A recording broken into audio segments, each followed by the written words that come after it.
राम राम भाइयों। तो एक और मंडे नाइट रो का एपिसोड आज खत्म हुआ और फाइनली दो हमारा मैसिव अपडेट थी कि क्या होने वाला है। सेथ रॉलिंस जिंदर महल के मैच का रिजल्ट फाइनली आज सबको पता चल चुका है और कोडी रोड्स की वो अनाउंसमेंट क्या थी वो पता चल चुका है। और नेक्स्ट वीक के लिए क्या क्या चीजें हैं जो कि मेन टॉपिक पर आधारित है, आज की वीडियो में उसी बारे में बात करने वाले हैं। तो प्लीज सब्सक्राइब कर लीजिए the cult of wrestling for the latest news about WWE। शुरू करते हैं आज की वीडियो। देखिए आज मंडे नाइट का एपिसोड था और बात करते हैं सबसे पहले की Drew McIntyre Cody Rhodes face to face. हमें लग रहा था कोडी रोड्स की कुछ अनाउंसमेंट होने वाली है शायद 2K23 को लेके, लेकिन ऐसा तो नहीं हुआ भाई साहब। कोडी रोड्स आते हैं यहाँ पे, सबसे पहले तो यही बात करते हैं कि भाई साहब मुझे अपनी स्टोरी को फिनिश करना है, उसके लिए मुझे रॉयल रंबल मैच को जीतना है। एंड उसके बाद क्या होता है भाई साहब, Drew McIntyre. I think Drew McIntyre को लोग कह रहे होंगे भाई साहब इसको पुश नहीं दिया जा रहा, ड्रू मैकिंटायर को चैंपियनशिप नहीं दी जा रही, लेकिन मैं उन सबको सिर्फ ये कहना चाहता हूँ भाई साहब ड्रू मैकिंटायर को पुश दिया जा रहा है।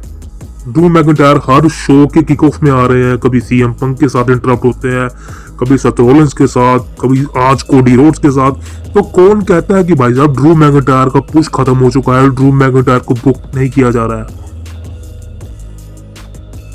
देखिए पुशिंग का मतलब ये नहीं होता कि आप एक सुपरस्टार्स को टाइटल नहीं जितवा रहे। पुश का मतलब ये नहीं होता कि वो मेन मैच में नहीं है, वो मेन इवेंट में नहीं है, ऐसा नहीं है। आप मंडे नाइट रो को 3 घंटे का शो देखते हो, आप स्मैकडाउन को 2 घंटे का शो देखते हो, उस बीच जितने भी सुपरस्टार प्रेजेंट होते हैं, जितने भी सुपरस्टार को लाइव टेलीकास्ट किया जाता है, आप सब उनको टीवी पर देखते हो। कुछ सुपरस्टार्स ऐसे होते हैं जो कि रेगुलर बेसिस पर नहीं दिखते, लेकिन कुछ सुपरस्टार्स होते हैं जो कि डब्ल्यूडब्ल्यूई कंपनी का एज अ फेस होते हैं, वो हर वीक आपको देखने को मिलेंगे। जैसे कि सेथ रॉलिंस हो गए, रोमन रिंग्स हो गया, रेंडी ऑर्टन हो गया, सीएम पंक तो है ही है। तो ड्रू मैकिंटायर हर एपिसोड में दिखता है, हर मंडे नाइटों में दिखता है। तो इसका मतलब तो भाई साहब यही है ना कि Drew McIntyre is the main event player और उसको पुश दिया जा रहा है, तभी वो हर एपिसोड में दिख रहा है। तो इससे कहाँ पता चलेगा कि ड्रू मैकिंटायर की बुकिंग खराब है, वही आता है। मेरे अकॉर्डिंग ऐसा नहीं है। ड्रू मैकिंटायर को पहले से भी बढ़िया पुश किया जा रहा है, बिकॉज हर एपिसोड में वो दिखता है, अपना इमोशनल साइड दिखाता है, उसके बाद वो साइकोपैथ बन जाता है। So it's a very good thing. And जब इनका फेस टू फेस होता है Drew McIntyre versus Cody Rhodes, तो ऐसे ही मुझे लग रहा है कहीं ना कहीं भाई साहब इनके बीच मैच की कुछ उम्मीदें हैं, because last week Drew McIntyre का सीएम पंक के साथ फेस टू फेस हुआ था और वहां से उम्मीदें काफी ज्यादा बन गई थी, बिकॉज चेंबर में ड्रू वर्सेस सीएम पंक का match I guess WWE company करवाएगी, बिल्कुल करवाएगी। लेकिन आज कोडी रोड्स इंटरप्ट होते हैं ड्रू मैकिंटायर से, वो दोनों के बीच बातचीत चलती है। ड्रू मैकिंटायर की वही चीज़ है इमोशनल साइड की, मुझे चैंपियन बनना है, मुझे रेसलमेनिया को मेन इवेंट करना है, दूसरी बार मैं रॉयल रंबल जीतूंगा। और कोडी रोड्स को वही, क्योंकि कोडी रोड्स ने रॉयल रंबल जीता था एंड देन वो रेसलमेनिया में अपनी स्टोरी को फिनिश नहीं करवाए।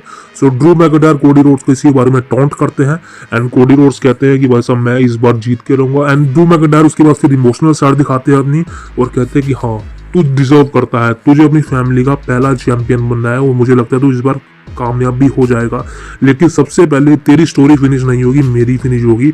उसके बाद आप समझ सकते हैं कि भाई साहब इनकी सेगमेंट यही चीज थी, बिकॉज इनकी सेगमेंट अभी लेटेस्ट नहीं है, बिकॉज कुछ ना कुछ हिस्ट्री रही होती है। Because CM Punk Drew McIntyre की भी हिस्ट्री थी एंड सीएम पंक तो भाई साहब समझ सकते हो कि आप किस लेवल के सुपरस्टार हैं। एंड आज के एपिसोड में कोडी रोड्स और ड्रू का जब फेस टू फेस होता है तो इनके बीच वही पास सामने आता है, बिकॉज ड्रू मैकिंटायर कहते हैं कि तुझे पता है कि हम दोनों की एक टैग टीम भी बन चुकी थी और हम दोनों चैंपियन भी थे। तो ड्रू मैकिंटायर कहते हैं कि क्या नाम था उसका, कोडी रोड्स। एंड फिर कोडी रोड्स कहते हैं कि हाँ बिल्कुल द डैशिंग वंस। सो बता दूं आपको कुछ साल पहले 2010-11 के आसपास इनकी टैग टीम भी थी, शायद 2010 के आसपास। वहाँ पर कोडी रोड्स और Drew McIntyre as a tag team champion काम करते थे और दोनों के पास टाइटल भी था। सो आई थिंक वो हिस्ट्री दोनों के बीच रही है, दोनों का पास्ट है। लेकिन अब चीज़ें बदल चुकी हैं, ड्रू मैकिंटायर कहते हैं। ड्रू मैकिंटायर कहते हैं कि अब सब बदल चुका है। एंड फिर कोडी रोड्स भी कहते हैं कि भाई साहब देख, रॉयल रंबल में मैं आऊँगा और मैं जीतूंगा। बात करें डैशिंग वंस की, उस समय भी चीज़ें काफ़ी सर्कुलेट थी, हम दोनों ने साथ काम किया था। और फिर ड्रू मैकिंटायर कहते हैं कि भाई साहब देख, उस समय काम साथ किया था, लेकिन तू हमेशा से मुझसे जलता था, तू मुझसे आगे बढ़ना चाहता था और तू बड़ा भी, बिकॉज हम दोनों की फैमिली एक साथ यहाँ पर रही है। मैं तुझे कब से जानता हूँ, तुझे तेरे बचपन से जानता हूँ। ड्रू मैकइंटायर कोडी रोड्स कहते हैं, एंड फिर ड्रू मैकइंटायर कहते हैं कि तुझे याद होगा तेरा जो लास्ट मैच था, मतलब कि मेरा भी लास्ट मैच, बिकॉज आपको याद होगा ड्रू मैकइंटायर को डब्ल्यूडब्ल्यूई कंपनी ने फायर कर दिया था आई थिंक अपने रिलीजिंग के वक्त 2014-15 के आसपास ड्रू मैकइंटायर को कंपनी ने रिलीज कर दिया था, डब्ल्यूडब्ल्यूई कंपनी ने। उसके बाद ड्रू मैकइंटायर का जो आखिरी मैच था वो था कोडी रोड्स के अगेंस्ट। सो ड्रू मैकइंटायर इसी बारे में बात करते हैं कि तुझे याद होगा कि तू ही था जिसको मैंने आखिरी बार फेस किया था, एंड फिर भाई साहब कोडी रोड्स भी कहते हैं हाँ, लेकिन तू एक बात बोलेगा कि उस समय कौन जीता था और आज भी मैं ही जीतूंगा, वही सब who won, and Cody Rhodes is a winner that time. So ये चीज़ें इनके बीच हुई हैं, और कोडी रोड्स भी कहते हैं कि भाई साहब देख, सब की स्टोरीज है और सबको रॉयल रंबल में एंट्री लेनी है, उसके बाद रॉयल रंबल को जीतना है, देन फिर रेसलमेनिया को मेन इवेंट करना है। मैं ऑलरेडी कर चुका हूँ, तू ऑलरेडी कर चुका है, लेकिन एक जो नया कंटेंडर सामने आया है, उसने अपना 10 सालों के बाद रिटर्न किया है, वो होने वाला none other than the best in the world CM Punk. And इसी की चीज़ें सामने क्लियर हो जाती हैं, बिकॉज सीएम पंक इंस्टाग्राम पे शुरू हो जाते हैं भाई साहब कोडी रोड्स के बारे में। सो क्लियर कर दिया है कि भाई नेक्स्ट वीक के लिए कोडी रोड्स और सीएम पंक का एक तरह से फेस टू फेस होगा, और इस फेस टू फेस में क्या होने वाला है वो चीज़ें आगे बात करेंगे कभी वीडियो में, लेकिन हाँ इनके भी फेस टू फेस क्लियर कर नेक्स्ट वीक हमें देखने को मिलने वाला है। सो ड्रू मैकइंटायर कोडी रोड्स की किक ऑफ ने मुझे काफ़ी सही लगी सेगमेंट, लेकिन हाँ उतना दमदार नहीं था, लेकिन ठीक थी। अब दोस्तों बात करें हमारे मेन इवेंट की, बिकॉज ज़्यादा बातचीत नहीं करेंगे, ऐसा कुछ खास हो नहीं रहा मंडे नाइट रॉ में। मेन इवेंट में सुपरस्टार्स भाई साहब कमाल का मैच था, world title match. Seth Rollins defend कर रहा था अपना world heavyweight championship against Jinder Mahal, the modern day Maharaja.